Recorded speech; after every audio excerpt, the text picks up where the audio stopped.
Boa noite, Tite. Boa noite, Kleber. Boa noite. Tite, queria te perguntar em relação à sequência de gols de bola aérea que o Flamengo vem tomando. Todo jogo o Flamengo vem sofrendo gols de bola aérea. Saber o que tem motivado, o que vocês acham, que tipo de erro que o time tem cometido para sofrer tantos gols na bola aérea. E te perguntar por que você tirou o Pedro na fase final da partida, já que ele vinha conseguindo prender as bolas ali, e a partir do momento que o Gabigol entrou ali na referência, a bola não ficou mais tão presente ali no setor de ataque, o Palmeiras conseguiu chegar mais. Boa noite. Boa noite. Primeiro, um grande jogo de duas grandes equipes. Eu vou fazer assim, depois eu respondo. Com dois grandes trabalhos, com dois grandes clubes fazendo um investimento extraordinário e tendo em cada enfrentamento um altíssimo nível. O gol, ele é uma bola de rebote, de retorno, não é um gol de bola parada, de cabeceio. E nós temos o mesmo índice de gols tomados, tal qual a média do campeonato, porque os adversários também têm qualidade. E esse não, ela foi uma bola de rebote e de retorno. Sobre o Gabriel, nós temos uma substituição, o Nico pedindo para sair, a sequência com o Eric, e nós temos uma mexida só mais. E de ter um jogador mais para ter posse de bola, como aconteceu com o Gabi. E aí eu respeito, mas discordo. Nós ficamos mais com a bola quando o Gabi entrou. Por quê? Porque é um jogador de flutuação e não da frente. E a posse de bola e as articulações, a gente começou a ter mais, porque ele é a característica dele essa.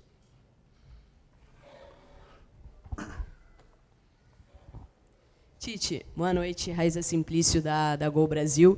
Você falou sobre essa questão do gol ter sido de rebote, não na bola parada. Então, eu vou meio que refazer a pergunta do Fred e vou utilizar essa questão, né, que eu acho que tem preocupado muito o torcedor, é essa bola levantada na área do Flamengo. A impressão que a gente tem, os gols que o Flamengo leva, em sua maioria, são com essas bolas alçadas na área, seja de bola parada, seja do rebote que colocam a bola pelo alto. Como é que vocês têm trabalhado isso? Essa percepção que nós temos aqui de fora é a mesma que vocês têm? Tem sido trabalhado isso ou não tem essa percepção? Enfim. E, se me permite mais uma, no final do jogo eu vi jogadores bastante cansados, né? Uma sequência de jogos difíceis e muito pegados. Como é que está essa questão de... Tem as lesões agora, como é que está com a diretoria essa questão de reforços? Duas partes.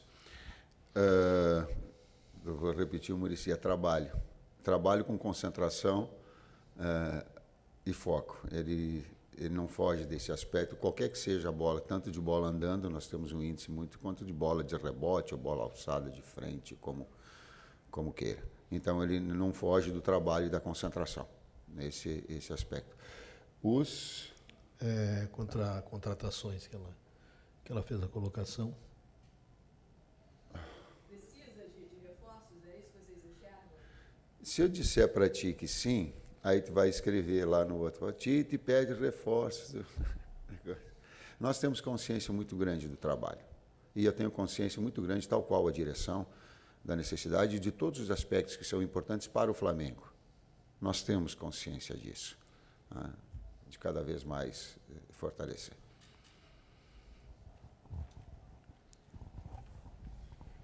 Tite aqui, boa noite, Kleber, Marcos Martinho, do canal da QSRN. Tite, duas questões, se você me permite. Primeiro, sobre uma certa oscilação no desempenho do Flamengo, por exemplo, nos últimos jogos e também no jogo em si. O Flamengo foi derrotado pelo São Paulo, foi derrotado no Allianz Parque, mas conseguiu a classificação, hoje cede um empate. E no decorrer da partida, você observa um Flamengo que, no primeiro tempo, consegue produzir, criar oportunidades, né, especialmente antes do gol anulado do Palmeiras. E no segundo tempo, o Flamengo volta com mais dificuldade para criar, para produzir. Se você observa isso como uma neutralização tática do adversário ou uma falta de concentração da equipe. E também, devido a esse momento de lesões, seria a melhor forma de você recorrer aos jovens da base, como o Chola, que vem em ascensão, para conseguir complementar esse plantel? Oscilação no jogo de Flamengo e Palmeiras duas equipes de altíssimo nível. Em alguns momentos tu vai estar dominando, em alguns momentos controlando. Nós tivemos um grande jogo hoje. Nós temos um grande jogo. Eu não vou deixar, e falei, me sinto muito orgulhoso do desempenho dos atletas. Muito, não pouco. Ele vem de um jogo, e quem classificou, e aí a situação são situações diferentes. 220 minutos nós classificamos. E classificou merecendo. Das duas, talvez, dos últimos 3 anos, as duas equipes que têm brigado no topo das grandes competições. Então, passou. Empatamos o jogo e fizemos um belo jogo lá no Campeonato Brasileiro. E aqui hoje tu sai com o Everton, e aí eu sei da qualidade, sendo o melhor jogador em campo e fazendo duas extraordinárias defesas. Então, o desempenho todo, em momentos que tu está melhor, mas a efetividade, talvez a efetividade hoje, ela tenha feito a diferença. Mas eu não vou deixar me levar por uma situação de que é parecido com as Olimpíadas. Só tem valor quem tem medalha. Aí quem não tem medalha não vale. Só tem valor se vencer. Então desempenho não vale. Vale sim, para o técnico vale. Os atletas sabem que eu me orgulho do desempenho hoje. E que o desempenho do jogo era de vitória. E que eu sei avaliar e sei dizer isso para vocês também. E assumir essa responsabilidade. Porque senão fica assim, ó, só vale que tá. Aí eu tenho que ouvir o Pio dizer assim, ó, pô, eu tive, porque eu não estava na minha melhor condição, eu tive um monte de haters. Vai falar. Então, comigo, só porque venceu não vai ter. Vai ter o meu reconhecimento em cima de desempenho. Se faltou efetividade, sim. Se precisa melhorar uma bola de rebote, sim. Se tem que falar, sim. Mas o desempenho do jogo, hoje, na grandeza dessas duas equipes, era para ter vencido. Merecia ter vencido. Inclusive com o Everton fazendo aí 2 defesas que elas... Eu já estava vibrando e tal. Então, eu tenho uma percepção que ela vai além do resultado. Mesmo eu tendo chateado, mesmo eu não vou dormir direito, mesmo que eu sei, mas eu tenho que saber avaliar uma situação, o jogo do desempenho e o jogo do resultado. Senão aí não serve. Aí só vai servir o Pio, só vai servir a menina quando tem medalha de ouro. Aí não dá, né? Só quando vence, aí não dá. Oi? A gente tem vários jogadores da base inscritos, né, dentro do nosso grupo de Libertadores, e o Chola é um deles, né? O Iago, o Carbone, o Rayan, que desceu. Tem uma série de meninos inscritos e a gente tem usado dentro do trabalho e vai fazer uma análise agora para o jogo de quinta-feira, que é Libertadores, né? Dentro dos jogadores que a gente vai poder contar para o jogo. Um jogo de muita exigência, com altíssimo nível, inclusive físico. E eu lamento muito pela saúde dos atletas. A gente fica... um grande momento que o Cebola estava de novo, o Vina entrando bem de novo, e aí tu acaba perdendo. Mas é do jogo. Mais saúde para eles. Boa noite, professor Tite. Boa noite, Kleber. Concordo quando você fala que o Flamengo produziu, né, para vencer, mas é justamente nesse ponto que a galera está batendo muito aqui nessa tecla da bola parada, porque os torcedores hoje estão muito preocupados exatamente por conta disso. O Flamengo produz e acaba tomando um gol, seja ou de bola parada ou de bola rolando. O Flamengo já tomou contra o São Paulo, agora recente, né, de cabeça no escanteio direto, mas tomou contra o Palmeiras, teve 2 gols anulados por 1 milímetro, por pouco tempo, pouco espaço, e também hoje, como você falou, de segunda bola, que o jogador demorou a sair. Já tinha acontecido com o Varela e hoje aconteceu com o Vinha. Como é que a gente vai melhorar isso pensando que o Bolívar agora é um time que, principalmente na altitude, força bastante essa bola levantada, né, na área, até pela velocidade, né, do jogo? Obrigado. Treinamento, foco e concentração. Até para resumir aquilo que eu falei anteriormente. Não dá para fugir disso. É isso. Treinamento, foco, concentração, repetidas vezes para aperfeiçoar.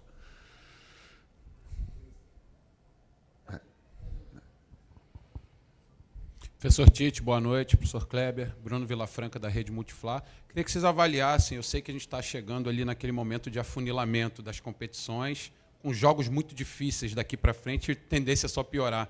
Eu queria que vocês falassem um pouquinho do momento físico dos jogadores do Flamengo, porque quando o jogo acaba, é natural que eles estejam muito cansados, mas eu estou notando eles extenuados. Eu acho que estão num nível de cansaço além daquele tradicional de um final de jogo. Então, eu queria que vocês que estão lá dentro no dia a dia avaliassem por conta desse afunilamento agora, né? Que vai ser preciso a parte física cada vez mais. Obrigado. Estímulo e recuperação é o grande desafio. Quem fala é um professor de educação física. Se der estímulo e não der tempo de recuperação hábil para que essas situações aconteçam. Então, esse é o desafio nosso. Quando tu pega o enfrentamento de duas, olha, eu quero enaltecer de novo. Eu estou com um sentimento do amargo de não ter vencido. Mas também tenho o discernimento do grande trabalho do Palmeiras. São duas equipes que nos últimos 3 ou 4 anos, e a gente tem que saber olhar, senão eles têm feito assim como nós, e tem sido invariavelmente o topo do Brasil nos enfrentamentos, em momentos de uma outra equipe, mas essas duas elas têm mantido um nível muito alto, inclusive de exigência física. Se tu vê as trocas que ela mantém jogo acelerado, e nós também as necessidades de manter jogo acelerado. Por que eu falei isso? E contextualizei pelo desgaste físico também que há.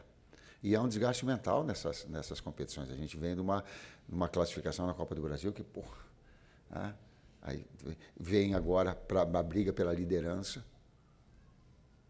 Aliás, o Flamengo ele está nas 3 competições na parte de cima. Por que eu estou falando isso? Eu não estou falando isso para justificar lá, eu estou falando isso para as famílias dos atletas e para os atletas saberem disso. Que o técnico, ele sabe reconhecer o trabalho deles. Senão fica muito fácil. É por isso que eu estou ecoando essa situação. Nas 3 competições. Talvez a única a competição que nós não pudéssemos ficar é ficar em primeiro na Libertadores, no grupo. As outras todas, sim. Então, o quanto atrás do pano os atletas estão se dedicando nesse aspecto físico, no aspecto de recuperação, no aspecto, nas substituições. Seguramos o Nico, porque ele ficava pedindo para sair, digo, fica um pouquinho mais. Nós só tínhamos uma mexida só. Por quê? Porque as lesões estourou, tendão ele nos tirou a possibilidade, inclusive, de mexer durante o jogo. Nós só tínhamos que mexer uma. Não dava mais para mexer. Ou mexia ali nas 3, ou não dava mais. Ou o contexto, por quê? Porque esse desgaste físico ele acaba acontecendo inevitável, como aconteceu de lesões e perda de atletas importantes como foram. É um aspecto importante também. Oi, Tite, tudo bem? Oi, Kleber. David Sharp, do Antenados na Jogada. Eu perguntei para o Abel, e ele até discordou, né, de você, em relação ao jogo ter sido bom. Ele até pediu perdão ao público, porque tivemos apenas 48 minutos de bola rolando dos 102 minutos jogados. E aí, ele deu as justificativas dele, eu queria saber de você, até pela questão da arbitragem, que vem sendo muito falada toda semana aqui, em todas as coletivas de todos os técnicos, se a arbitragem interferiu negativamente nisso, se as próprias equipes, né, o Palmeiras é um time que reclama bastante da arbitragem, se isso também interfere, eu perguntei isso para ele. E focando também no jogo do Bolívar agora, pelo que você já falou, dos jogadores extenuados e todos os problemas físicos, como encarar esse desafio que a torcida, preocupada com a situação de ter que fazer uma diferença muito grande para não sofrer lá na altitude? Obrigado, é isso. Primeiro, a gente começa a pensar no jogo e projetar todo aquele jogo de enfrentamento que a gente tem contra o Bolívar. Isso, nessa sequência de trabalho, a gente nos vê, vamos ver os atletas que também machucados, disponíveis, esse é o processo todo de recuperação. E a outra parte, a primeira parte da pergunta? Comentar. Por isso que o futebol ele é tão bom e democrático, né? A gente enxerga sob diferentes viés, diferentes... O Flamengo tem uma forma de atuar, um modelo. O Palmeiras tem outro modelo. Qual é o melhor? Os dois são bons, os dois são vencedores, mas são bem distintos. E aí, inclusive, as óticas daqui a pouco. Tá? E não contrapor a opinião que ele possa ter, que eu tenha, sem confrontar. Respeitar opiniões se respeita, não se... dados específicos, não, esse mais. Mas se respeita, opiniões se respeita. Não quero falar de arbitragem, não. Vamos à última. De arbitragem não é do meu cunho. A última pergunta. Só a única coisa que eu dizia que fato não dá para negar. Se é impedimento, é impedimento. Ah, mas foi pouquinho. Aí treina a jogada e entra antes, aí não dá para trazer. Ah, não, tomou gol. Não tomou gol. Porque não foi impedimento.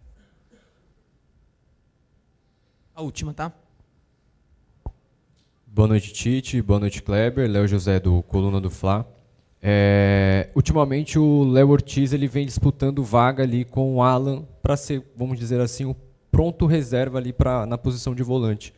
Como que você enxerga, como que vocês da comissão técnica enxergam essa disputa entre Alan e Léo Ortiz? O que faz vocês definirem, colocar ou o Léo Ortiz ou o Alan? Hoje os dois, porque o ritmo do jogo, inclusive, com o cartão do Eric, estava então a necessidade dos dois. Um é um jogador que agride a marcação e que sai numa alçada mais e outra mais posicional. Um ou outro, mas também o Léo trabalhando bem, tanto como com o primeiro meio-campista posicional, quanto com o zagueiro. Ok. Obrigado. Boa noite.